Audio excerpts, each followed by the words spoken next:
everybody, I am back. I apologize for the delay in between videos. I wish I could tell you it was for substantial reasons like personal, dilemmas or busy at work or illness or something like that. But no, I just wasn't motivated to do any kind of wrestling-related videos.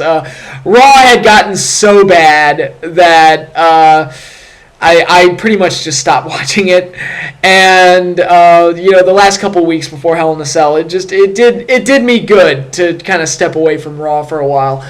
Lucha Underground hasn't even started filming season 2 yet. There wasn't an NXT Takeover special. Wrestle Kingdom 10 is being set up. We've got our main event, Okada versus Tanahashi, and it looks like we're getting Ishii versus Hanma for the Never Openweight title, and a lot of good stuff to look forward to on that card. Ring of Honor is doing Final Battle. They've got Lethal versus AJ in the main event. That's cool. TNA is continuing its World Championship Series tournament. There's stuff going on right now. It's just not a whole lot of meaty material. I'm just kind of waiting for stuff to really get started, like Wrestle Kingdom 10 Final Battle, Lucha Underground, and all of that other stuff. So, and then WWE, the main roster WWE just was fucking terrible. So I was like, fuck it, I don't want to make a video. But I am making one now, and for those of you who remember, my last video was my question and answers video. I thank everyone once again for submitting your questions. It was a lot of work getting that one done, even doing it the way I did. I think next time I might do a live stream question and answers and just answer the questions in real time. It would kind of simplify the whole process. But I offer my apologies to one poster who submitted questions and I did not get around to his questions. Flashbomb64, I apologize, man. You did submit questions, and it was only after I went back and looked at the comments of the initial video where I asked people to post questions that I realized that I had accidentally skipped your questions. So to make up for it, I will answer your questions now. Okay, wrestling-related question. If WWE had gotten all of the WCW stars following the purchase of WCW, what dream matches would you have booked for WrestleMania 18? Hogan Rock, obviously, and we got that one. So, leave that pretty much untouched. Probably would have done something like the Outsiders versus DX. Sting versus Undertaker, obviously. I even had the whole angle mapped out in my head where Sting stalks the Undertaker and gets him to go back into being the dead man. And I had a whole idea of how that whole angle could go. But, what was I going to say? It's a shame we didn't get that match. But it's a shame we didn't get Sting and Undertaker when we should have, which was, at the turn of the century, not 15 years too late. But, would have booked that. Goldberg and Austin, obviously, that's a big one. I would have worked DDP in there somewhere. Trying to think of somebody that would have been good for DDP. Because, I like DDP. A lot of people are down on him, but I was always a big fan of his. I'm trying to think of somebody that had, like, a finisher that was comparable to the Diamond Cutter, like on the WWE side. It would have been Austin, but I've got Austin with Goldberg. But DDP. I'm not sure. Maybe Jericho. Maybe have DDP work with the next WCW guy like Jericho, or Benoit wasn't available because he was out with neck surgery. But something like maybe Kurt Angle, or maybe have Kurt Angle work with Kurt Hennig. That would have been a great one. It's amazing they had Kurt Hennig and they didn't do anything with him. They could have had him work with Kurt. I had, a few years ago when I did my Rebooking WrestleMania series, I had the idea of him working with Edge for the Intercontinental title. I think that would have been cool. Plenty of ideas there. Tag team side of things, I would have had Harlem Heat on there, taking on like the Dudleys or the Hardys, or maybe put them all together in one big match or something. I don't know. WCW, not really known for having a bunch of tag teams. The Signers probably wouldn't have worked at that point. It's really like Harlem Heat and the Outsiders would have been their two teams, and I would have definitely used Harlem Heat in some capacity. And I would have done a cruiserweight match in some way, shape, or form. Maybe Rey Mysterio versus somebody. I'm trying to think of who they had on the roster at that point. Billy Kidman or Tajiri or something like that. Just maybe even use that pay-per-view to be Rey Mysterio's introduction or something and unify the light heavyweight and cruiserweight titles or just something. But yeah, WrestleMania 18 I think a lot of people thought was going to be, when WCW was purchased, I think a lot of people in their minds imagined WrestleMania 18 being the big WCW versus WWE show, WWF at the time, and obviously that didn't happen. The Invasion angle, see, the problem with the Invasion angle is that the faction that was WCW never looked like WCW. It looked like a bunch of the sad truth is, when Stone Cold Steve Austin is the leader of the WCW faction, then you failed. Your story just fails, because Mr. Monday Night Raw, Attitude Era, WWF, Stone Cold Steve Austin, who was the face of the company during the years where WWF beat WCW, making him the leader of the WCW faction just makes no fucking sense. It's just, it's not WCW. It's just an offshoot of the WWF. And everybody that watched that angle said the same thing at the time. I think a lot of the people that liked that angle were people that were are probably younger and probably went back and watched it and didn't really understand the full scope of what was going on at the time. But we had mapped out, for years, people had mapped out WCW versus WWF. Even before, like, the NWO, we had ideas in our head of who would face who in the WWF. Like,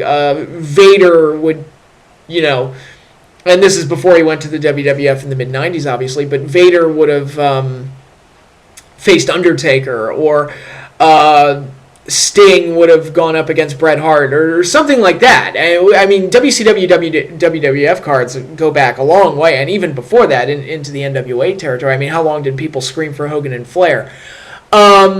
So when you finally have the chance to do WCW versus WWF, and the WCW faction doesn't look anything like anything that would remotely recognizable as WCW, then you failed. And then when they threw ECW into the mix, it was even more laughable, because they had Paul Heyman, yet they still felt the need to put Stephanie McMahon in charge of it. Okay.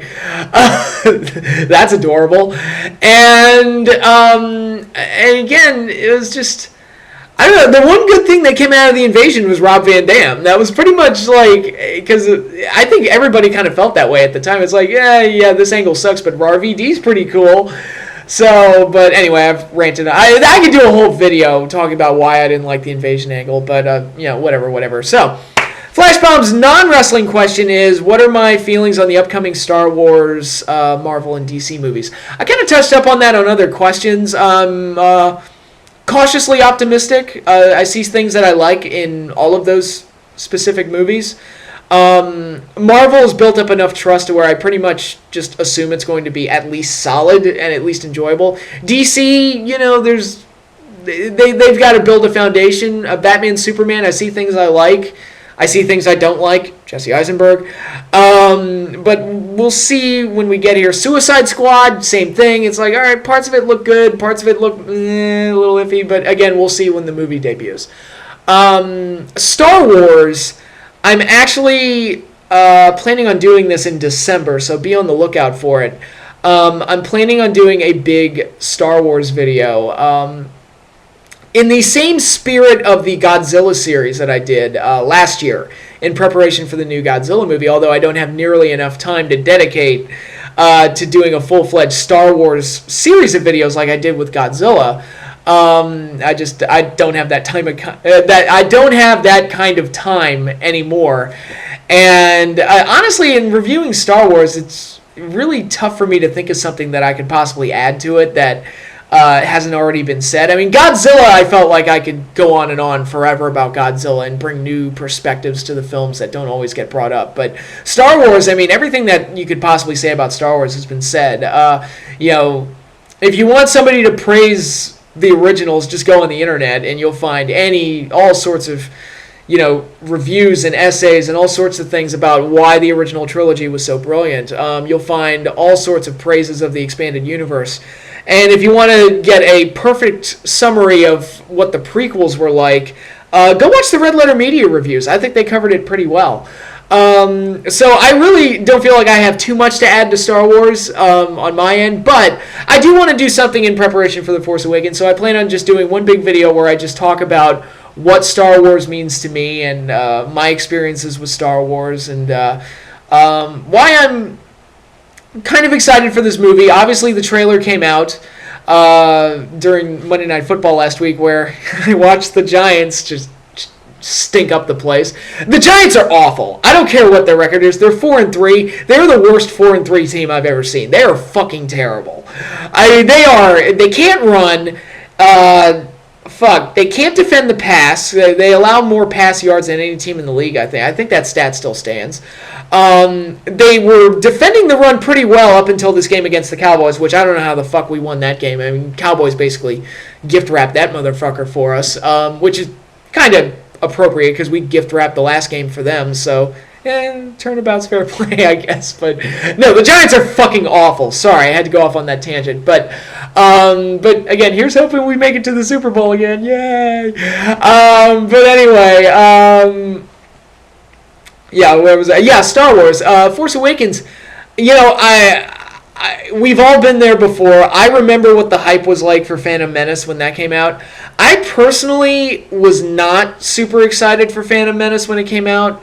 And I'm not trying to sound like the cool kids, like, oh, I knew it was going to suck all along. I just kind of felt like going into it, I didn't assume the movie was going to suck. I just didn't think there was a need for it. I thought, what, the other films are great. I don't need to know where Darth Vader came from. I felt like the original trilogy covered it. It's like all I needed was he was seduced by the dark side of the Force, and that's it. That's all I needed to know. I didn't need to know anything more than that. And I actually liked the surprise of Vader being revealed as Luke's father, which again I'll cover that more when I get into my Star Wars video. But and I felt like the prequels kind of ruined that for future generations, which I guess everybody knows the whole "I am your father" bit, but. Again, it's like if I ever have kids, I'm gonna make damn sure they watch the original trilogy first, and I'm gonna. Yeah, it's like no. The right way to watch Star Wars is 4, 5, 6. Then if you want, you can watch 1, 2, and 3. I don't really care, but anyway, getting back to my point. I looked at the trailers for Phantom Menace, and I just looked at it. And I was like, man, that doesn't look like Star Wars. It just doesn't. I see lightsabers, I hear the music, but it doesn't look like Star Wars. And I get that it's a prequel, but it just didn't look recognizable to me. I didn't feel like we were back in the Star Wars world.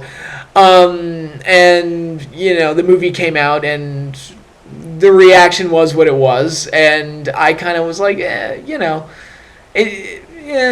just shrugged my shoulders at it. Of course, I was still reeling from the 98 Godzilla film. I mean, you want to talk about a movie that scarred me. That was the movie that scarred me. Everybody else was fucking complaining about Jar Jar and all this other stuff, and I'm still like in a fog going like, Matthew Broderick, they shot Godzilla. That's how they killed him.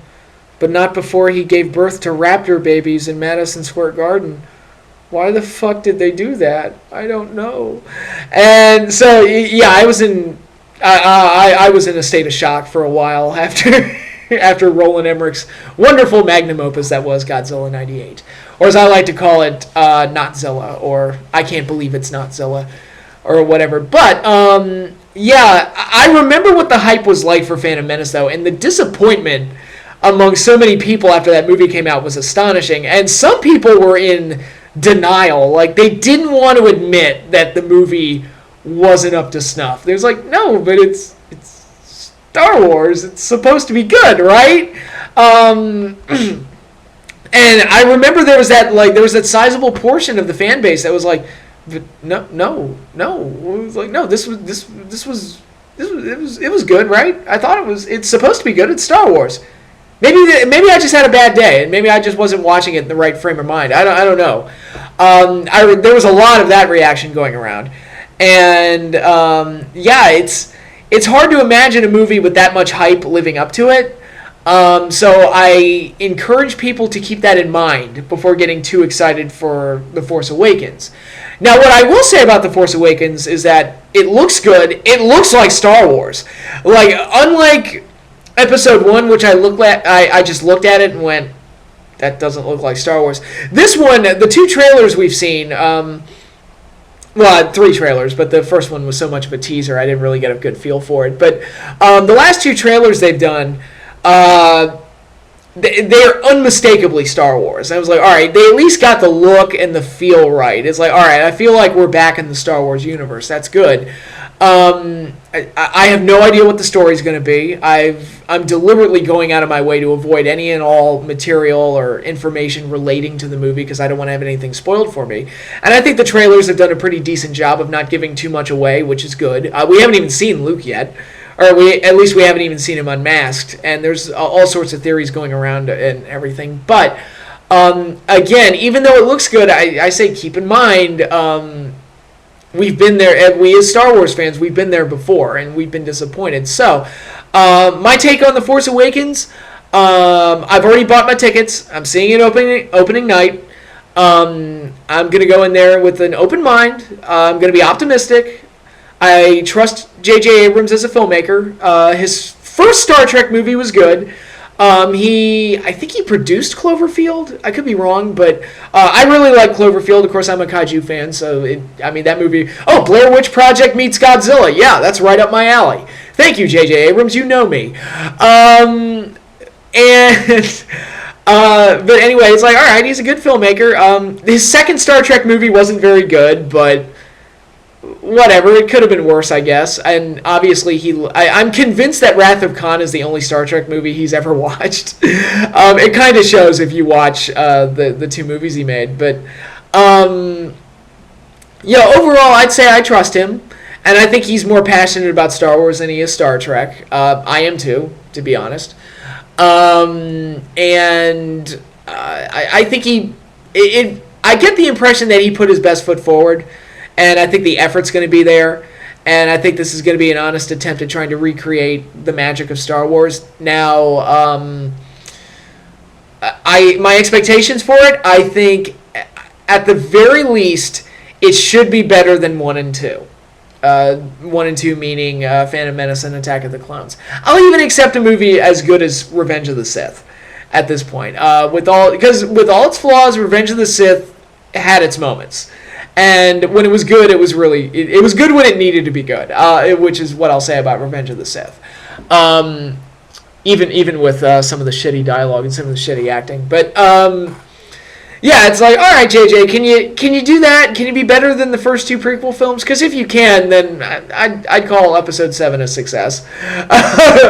So, I just assume that the original trilogy is untouchable and you can't beat it. But, just put your best foot forward, and I'm sure I'll enjoy it to some degree. But, Flashbomb 64, I've answered your questions. Hopefully that makes up for missing you the first time around. But, yeah, so I wanted to get that out there. So, now the main topic of the video, really went off on some tangents there, but I wanted to talk about Hell in a Cell and Raw the next night. Now, if you've been watching my videos or pretty much anybody else's videos on the internet, you know that Raw has been absolute shit lately. It has been, like, worse than usual. Like, just not even stupid bad, but just boring and repetitive and stale as fuck and just unwatchable. It got to a point where it was just unwatchable. It's like, I cannot subject my brain to this level of monotony anymore. Just the same matches, the same angles, the same bullshit over and over again, and I can't fucking deal anymore. But I did watch Hell in a Cell, more out of morbid curiosity than anything else. And overall, I think Hell in a Cell is probably might be the best pay-per-view WWE's done all year, quite honestly. When you look at some of their other efforts, I mean that's not saying much, but it's one of the better pay-per-views they've done this year, not counting the NXT shows, obviously. I mean, we want to count the NXT shows. I mean, they're head and shoulders above any of the main roster WWE stuff, but I thought Hell in a Cell overall was a good effort, and I did enjoy the show. And Raw the next night was the best episode of Raw in a dog's age, because they actually did things that advanced stories and had matches that meant something, which is, not exactly breaking new ground or moving mountains or something, but it's a massive step forward compared to what they've been doing for the last couple months or so. But going over Hell in a Cell, Opening match was... I didn't see the six-man tag on the pre-show, by the way. But are they trying to build a trios division? Because I feel like they're putting a bunch of three-man teams together. Or maybe I'm just... Maybe it's just the fact that they do six-man tags all the time that I'm just kind of getting used to seeing it. I don't know. But opening match was John Cena in his U.S. Open Challenge against Alberto Del Rio. The returning Alberto Del Rio was Zeb Coulter in his corner. Match was okay, and I guess Alberto coming back was a bit of a surprise.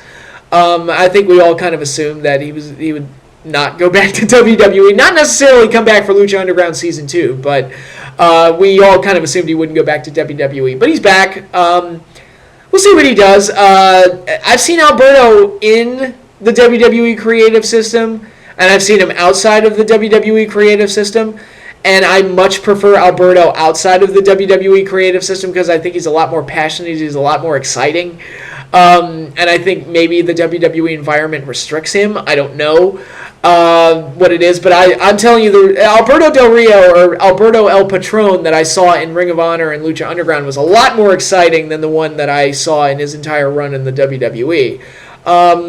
But I'm willing to give him another chance. It's like, hey, maybe he'll be allowed to do a lot more this time around. He beat Cena for the title, which I know a lot of people thought when they did this U.S. Open Challenge thing that they would bring somebody up from NXT to beat Cena. I know they just introduced Tyler Breeze to the main roster, which, dear God, please don't ruin him because I like Tyler a lot. Please do not... I know it's like I'm begging for a miracle here, but please don't fuck him over. He's so good, and he's... But, some people leading into the pay-per-view thought Tyler might be the guy that they put in the U.S. Open Challenge. This was before he debuted on SmackDown, so... yeah, we all kind of assumed it would be something like that, where a young guy would step up and beat Cena for the U.S. title, and that would be how the angle would end. And it was like, no, they just brought back a former world champion and had him beat Cena, and that was kind of, oh, okay. Cena's going to be taking some time off, which I think is good for everybody, because it freshens up Cena and gets him off TV and allows him to freshen up and recover from whatever it is that's ailing him, and, kind of, again, break from the monotony a little bit. And we'll see if they've got anything for Del Rio going forward. The pairing with Zeb Coulter is a little odd, especially given their history.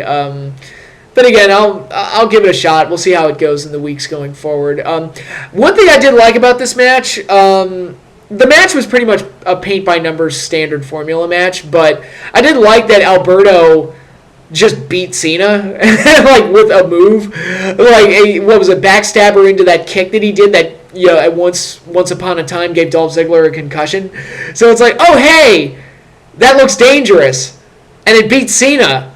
Cool. Now the move means something, and now whenever Alberto hits it, I'll know it's legitimately like, okay, cool. It could end the match. So, going back to making moves means something. That's great. So it didn't have to turn into a goddamn finisher fest and Cena kicking out of every goddamn thing on the planet. But now the flip side of that is that they've done that so much with Cena that having him lose in this situation the way they did might seem a little anticlimactic, but I don't care. It's back to basics type of making moves matter, so I'll take it. But next up was Roman Reigns versus Bray Wyatt. I enjoyed the match, quite honestly. I thought the effort from both guys was really good. I think I would have enjoyed it more if I hadn't seen them wrestle each other on TV so many fucking times in tag matches and the big brawl that they had on Raw a few weeks ago. Because they really overexposed this pairing, like to a degree that was ridiculous. Try to imagine watching Arrow. And I haven't watched any of Season 4 of Arrow yet, but bear with me with this comparison. Try to imagine, all right, last season the big fights were Oliver versus Ra's al Ghul. And they did that fight twice over the course of the season. Okay. That's perfect. And they treated it like it was a big deal and like it was some kind of a major climax each time they did it. And it was the first fight ended in a major cliffhanger, and the second fight was kind of the closer to the season. I had my problems with Season 3, but overall, it's like that basic idea of building up fights actually, it was like, yeah, that actually worked. Now, try to imagine if they wrote Arrow in a way where Oliver and Ra's al Ghul fight each other every single week, but one week it's just to change it up, it's Arrow and Diggle versus Ra's al Ghul and Malcolm Merlin or Nisa or something like that. I don't know. I'm just fucking throwing things out there. And it's like a tag team fight. And they do that to change it up. Or one week it's Arrow and Black Canary versus Ra's al Ghul in a handicap match or something like that. Try to imagine if they do that every single episode. After a while, it's just like, I'm seeing Oliver fight Ra's al Ghul every single week. It is no longer special, and I no longer care. That's what happens. And that's what happens with a lot of the WWE's feud. It's not unique to Roman and Bray. It's just a thing that they do all the time. And it's unfortunate, but in any case, I thought this match was good. It was enjoyable. It was not the most violent thing ever, like the commentators tried to sell it as. I think the second Hell in a Cell match has this one beat, just saying. But in terms of violence, anyway. But overall, I thought the match was enjoyable, and I hope to God. It looks like the feud's over, so thank God. All right, we moved past it. We're done. We're good. No more rematches. All right, thank you. All right, moving on. We got New Day versus the Dudley Boys, and this is another example where the overexposure caused a problem, and the repetitiveness caused a problem. All right, at Night of Champions, the New Day got themselves DQ'd. Xavier Woods ran in, caused the DQ, and saved the titles for the New Day. In response, the Dudley Boys put him through a table. Okay, fine. That's great. In this match, Xavier Woods was selling an injury from going through a table, and now Kofi and Big E have to go up against the Dudley Boys without their third man backup to cause the DQ, so now they have to beat the Dudleys on their own.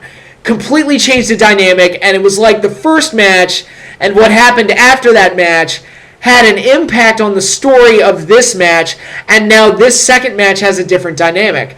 The problem was the stuff in between.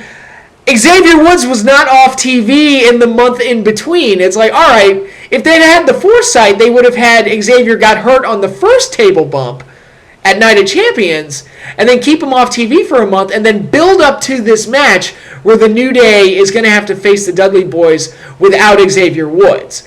Again, completely different story, and it freshens up the match a little bit, but instead they just do what they always do, have them wrestle each other every single week on TV, and even, I think they must have put Xavier through 2 more tables, and finally the third one was the one that hurt him and put him out of action. I was like, you should have done it. And that match was on the go-home show. So they didn't have enough time to really build that story. And it's like, man, I wish you had thought of that at Night of Champions, because that way you could have kept Xavier off TV. Or if you had to keep him on TV, do bits where he's like going through physical therapy and cutting promos from his house in a neck brace or taped ribs or whatever. It would have been hilarious. It would have been great. Like have him do... send videos from his hospital bed. It would have been hilarious if they'd done that. And it would have been a lot better than just having the New Day wrestle the Dudley Boys almost every single week in 6-man tags or, again, on that MSG special or whatever fucking thing they had to do. Again, like, the story should develop and there should be cause and effect for each thing, but so often they just repeat the same thing over and over again. It's like Kane beating up Seth Rollins. It's like they must have done that like 5 or 6 shows in a row. So after a while you start asking the question, it's like, well, who gives a shit if Kane beats up Seth Rollins, because you do it all the time. So that's another part of the week-to-week booking that WWE typically does.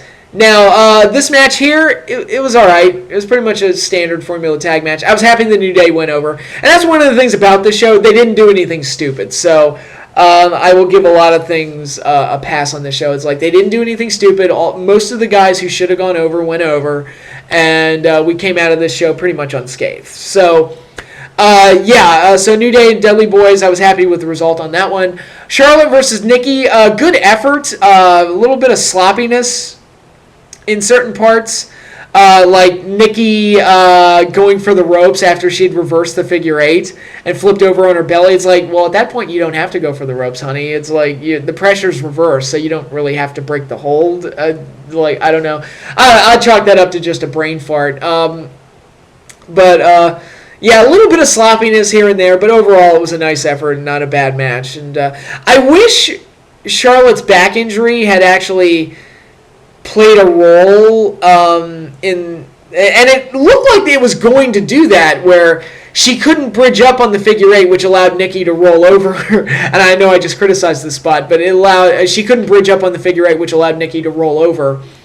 Because Charlotte had the injured back. But then at the end, she just kind of countered into the figure eight anyway and just won it. It's kind of like the criticism I had of the Finn Balor leg injury at the TakeOver special, where it really didn't have any impact on the story of the match in any way, shape, or form. If Charlotte's going to beat her, it's like, oh, well, have her beat her with something different. Have her beat her without the figure eight in some way, shape, or form.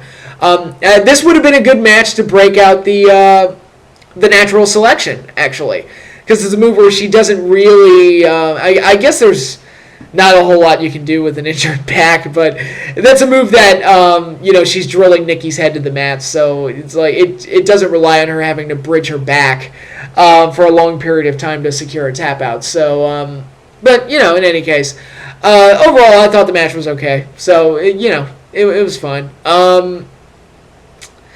Then we got blah, blah, blah, blah, blah. What came after this? I think it was Kane and Seth Rollins, which thank God they didn't close. I didn't think they would, but I guess because it was the title match, that possibility was always there. And thank God they didn't. And we got out of that okay. Basically, all I'm going to say about this match, Seth Rollins won clean. Thank God. He beat somebody with the pedigree. Finally. He hit the fucking pedigree. Finally. And alright, we moved past it. Seth Rollins won. We're good. Moving on. And that's all I got. We got out of that match unscathed. Match itself was okay. It wasn't, Seth looked good in it. It was about as good as you were going to get it out of Kane in 2015, but not exactly, they didn't move mountains or set the world on fire with this match, but they did what they needed to do to get out of there in the best possible situation imaginable. So, okay, that was fine. Then we got Kevin Owens versus Ryback. It was a filler. Not much to really talk about. I'm just glad that Kevin Owens kept the belt. So, okay, fine. And then we got the main event, Brock Lesnar versus Undertaker, which I thought was very good. I thought was quite good. They did some different things, like ripping the ring apart, which has been done before. I remember when Sting and Bully Ray did it in TNA, and they weren't even the first ones to do it. But, it gave it a nice visual that you don't normally see in WWE matches. So that was cool. It was violent and bloody, which, again, is Brock Lesnar the only one allowed to bleed? Like, what is that? Because his matches are the only ones that have blood, and it's really weird. But it raised the stakes of this match a little bit and made it a little bit more memorable. And they did some different things, like Undertaker tombstoning Brock Lesnar on the wood.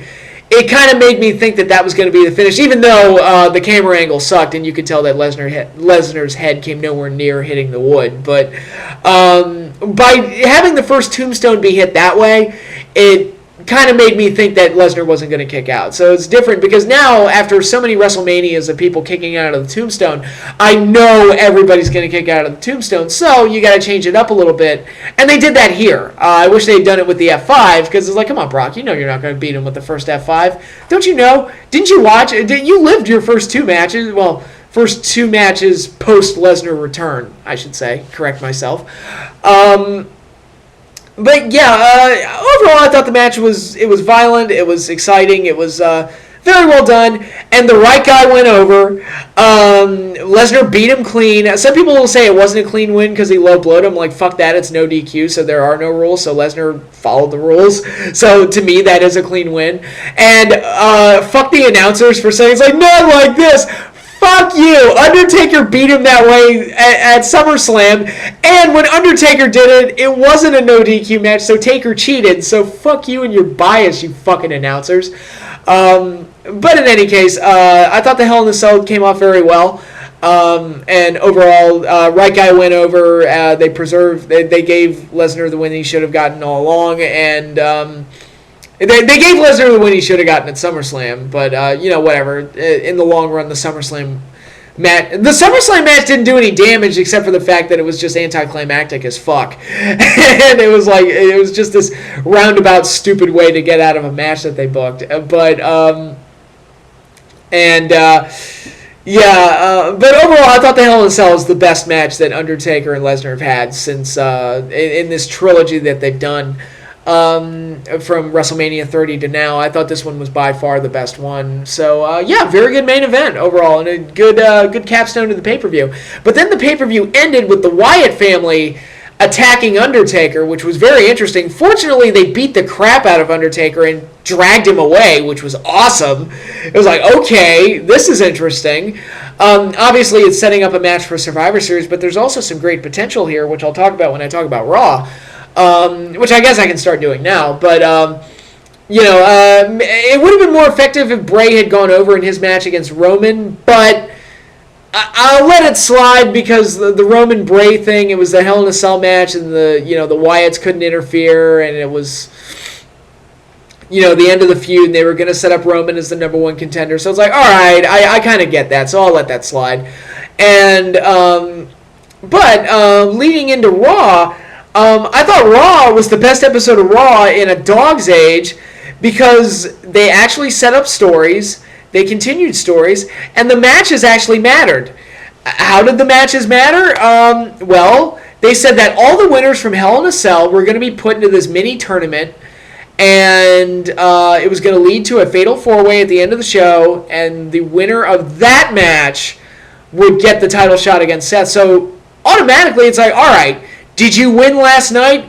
Good. You are now entered into this series of matches, and if you win your first match and then you win the Fatal 4-Way, you get a title shot. So it's like, oh, hey, winners advance and gets title shots. Yay! And there was a nice natural through line in the entire show where all the matches relating to this particular story all mattered in one way, shape, or another because it all contributed to determining who the number one contender was.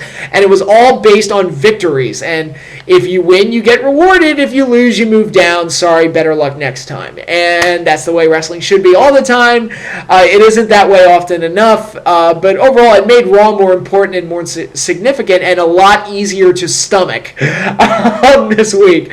My only real problem with it is that Roman Reigns came out at the start of the show and basically spoiled that he was going to win. So you kind of knew right away that Roman was going to win the whole thing. I thought maybe Dean Ambrose might cost him, but I think they might save that for Survivor Series, and then that'll be his intermediate feud leading into the Rumble, which he's probably going to win again.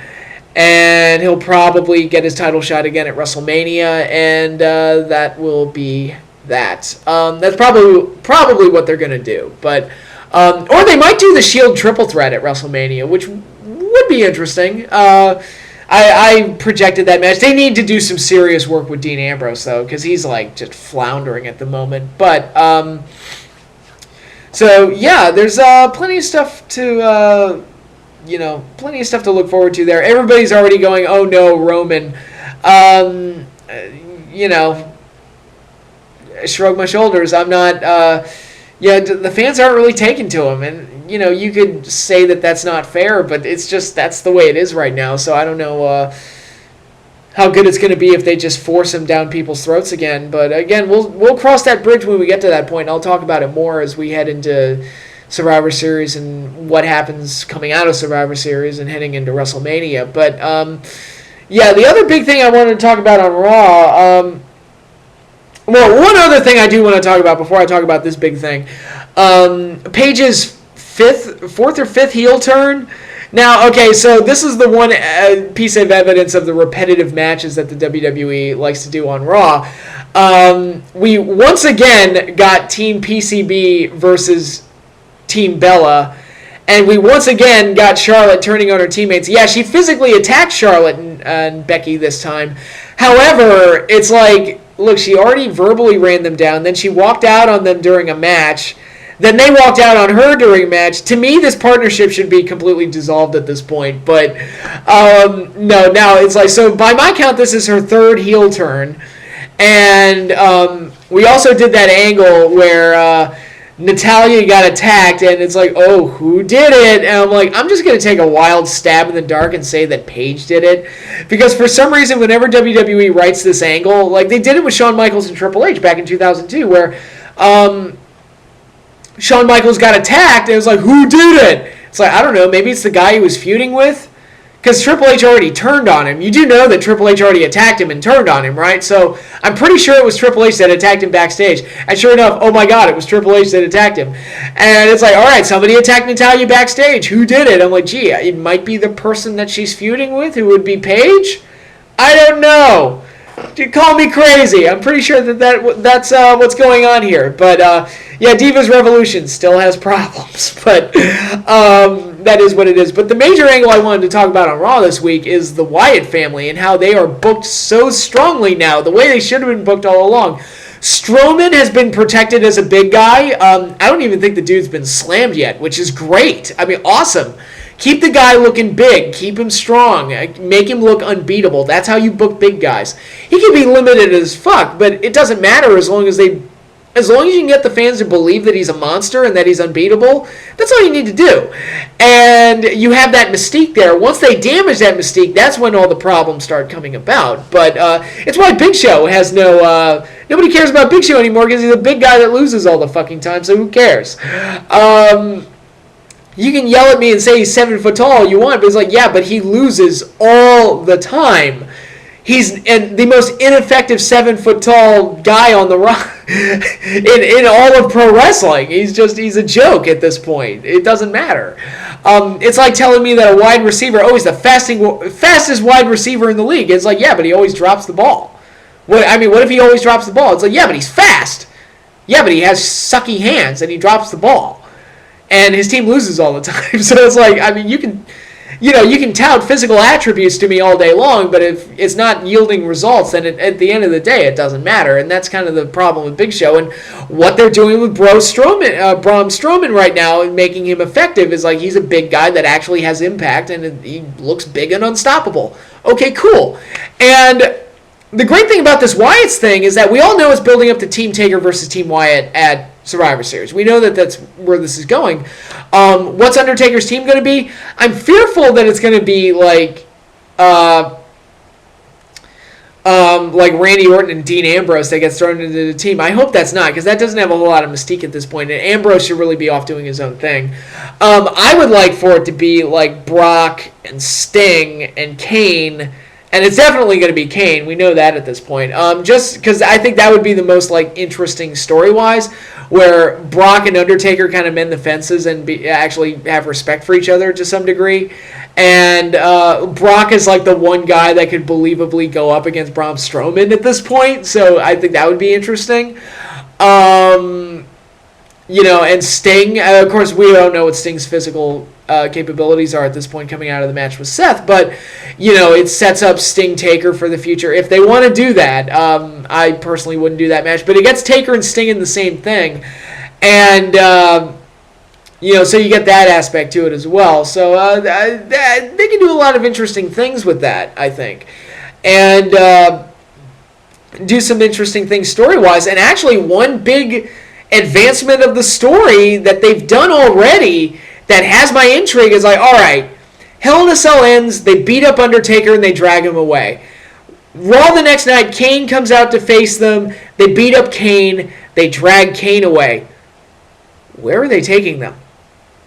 I think that's a legitimately interesting story point. It's not me being like, oh, it's a plot hole that's not being filled. No. It could turn into that, but right now I'm legitimately intrigued. It's like, all right, where did they take Undertaker and Kane? What are they doing to them? Are they brainwashing them? Did they leave them in a ditch somewhere? Do they have them locked up somewhere? Who knows? I don't know. I don't fucking know. It's fucking crazy. But I'm legitimately interested in tuning into the show to see what happens next. Where are we going to get some kind of an update on where Undertaker and Kane are? What did the Wyatts do to them? I don't know, but it's a story. And now I want to know what happens. So, see, if we tune in next week, they beat up Undertaker and drag him away, I'm going to call bullshit, because it's like, no, you did that at the pay-per-view. What happens next? Who are they going to take next? What other guy are they going to beat up and drag to the back and then do God knows what with him? We don't know. They have a legitimately interesting storyline there. And actually, somebody pitched the idea to me that they should do this with Bray Wyatt. They should do a revelation, and I think that this is a good idea, but they're probably not going to do it. But they should pitch a revelation where it turns out that Bray Wyatt is actually Undertaker's son. and that he's like the product of an affair that the Undertaker, like this unholy affair that the Undertaker had like 25 years ago or whatever. And Bray Wyatt is kind of the product of that union, so that's why he challenged Undertaker to be the new face of Fear, and why he's targeting Undertaker now. It's like, you're my father. And, have Bray Wyatt go out there and cut promos about how it's like he needs to take over the family name, I guess, and raise the new Ministry of Darkness, and have him say things like, I am Rosemary's baby. And fuck it, make his mother name Rosemary. I don't care. It's fucking great. It would add a lot more, like, mythos to Undertaker, and it would be very similar to Undertaker and Kane, and how Kane was introduced in a way. And just this huge part of their backstory is like, yes, and I know that he's Mike Rotunda's son, but wrestling's a work, it's a story, and I'm willing to accept that Bray Wyatt is like this, backwards Max Cady-like hillbilly that lives off in a swamp somewhere and, brainwashes people. So, if I'm willing to believe that persona exists, I'm willing to believe that it's like, oh, hey, what if he's Undertaker's son? Fuck it. That'd be fucking cool and interesting. I'm down for that. Let's do that. They're probably not going to do that, but it would be really interesting if they did. But yeah, you've got a potential big match for Survivor Series there, depending on how the angle continues going forward. It's going to be a big match anyway, because it's going to be treated like Undertaker's big 25th anniversary match. But so far, the storyline and the setup for it have been good. And I will applaud them for that. And I'm actually legitimately intrigued in seeing where they go with it. So, and it also helps that the Wyatts are being booked as being nearly unstoppable. So, which, again, is how they should have been booked all along, before they got fed to John Cena. Because that's a thing that needed to happen. And then they broke them up for no reason, because that's a thing that needed to happen. But anyway, we're back on track now with the Wyatts, and hopefully things continue to go well going forward. So, that is all I have for now. I'll probably have another video up sometime this weekend, but I will most likely not have a video up before Halloween. So, with that in mind, hope you all have a happy Halloween. I'm watching all my horror movies and having a blast with that. Of course, we also, for all you sports fans out there, we got the World Series. Game 1 really started off with a bang, an inside the park home run. I don't think I've ever seen that happen live. Every time I've ever seen an inside the park home run, it has been in highlights, and they're extremely rare. So it's like, all right, this World Series already off to a cool start. So, yeah. If you're a fan of the Mets or you're a fan of the Royals, congratulations to you, and I'm looking forward to seeing the series. I think it's going to be a fun one. So, with all of that in mind, I hope you all enjoyed this video, and I will see you all later.